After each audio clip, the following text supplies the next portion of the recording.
So what I would like for Dango to tell us about how he, got blues, how blues, he has a wonderful, I'm gonna say testimony. So tell us a little bit about that, and then we're gonna wrap up. Anybody wanna get some refreshments, we have that, but tell us what brought you to the blues. Well, I mentioned earlier, I grew up in Sunnyside. I was living at the Star of Hope at that time, living in Sunnyside. The first year and change I was living in Sunnyside was at the Star of Hope. I went through about 4 years of homelessness. My early childhood from the time I was about 9, the time I was almost 13. My dad didn't want to work, lots of family trauma, a bunch of just hard times. I had to make a lot of hard decisions. I had to grow up, in a way that I didn't know I could grow up in, I had to learn how to, pay bills, how to do taxes at the age of 11. I had to learn how to, stretch $20 throughout the whole week for a family of 6, So it was rough. And, excuse my language, but shit ain't easy. But I was surrounded by blues, and I was surrounded by all that kind of music, and it seemed like I would always come back to it because I had these musical phases in my life. I listened to jazz, I listened to metal, I listened to classical, I listened to so much stuff, folk, whatever. I'm a musical rainbow, if you know what I mean. So I got all kinds of different colors and shades of me musically. But the blues was something I always came back to because there was one thing that distinguished it from any other genre on this planet. It spoke my life's troubles, and it spoke my everyday traumas and my lifelong traumas back to me. And so I've always stuck with the blues. It's my #1 genre. Anytime anybody asks what I play, say I play the blues. I try to, because there's so many people who even tell you the blues community, hey, you don't know what a blues is. Albert King told Jimi Hendrix, you don't know what a blues is. Red House.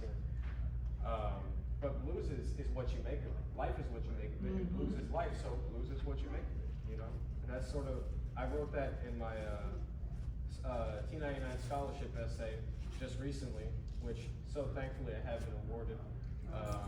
Thank you.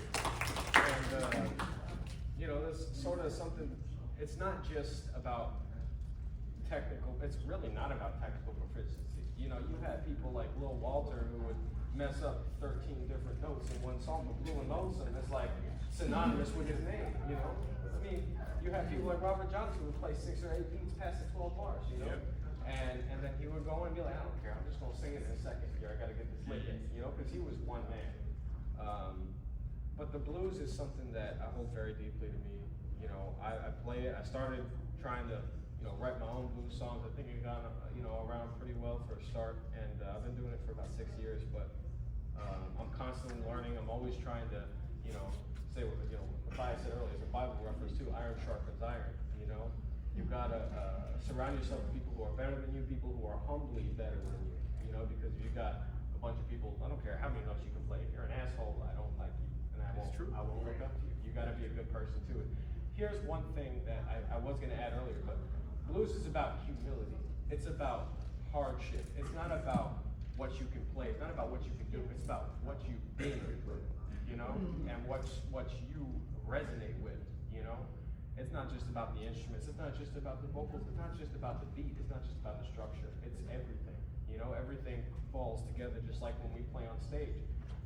It's all about every single band member connecting with each other, and we collectively make this, what seems to be psychologically chaotic, like you said earlier, into something beautiful, into something natural, into something human and honest. Honest is what I would use to describe the blues if I had to choose one word. But that's how I found the blues, and I don't plan on going anytime soon, so hey. And how old are you again? I am 17 years old, and I'm crazy.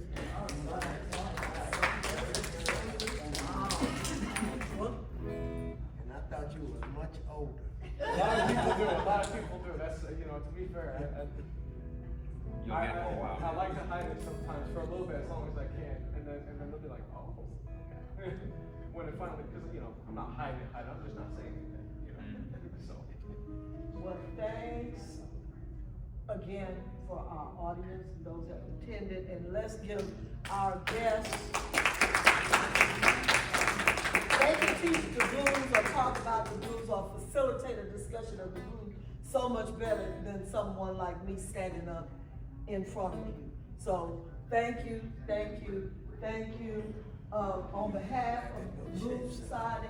Now, look, we can't pay you, we just give you a little something for gas, just like last time.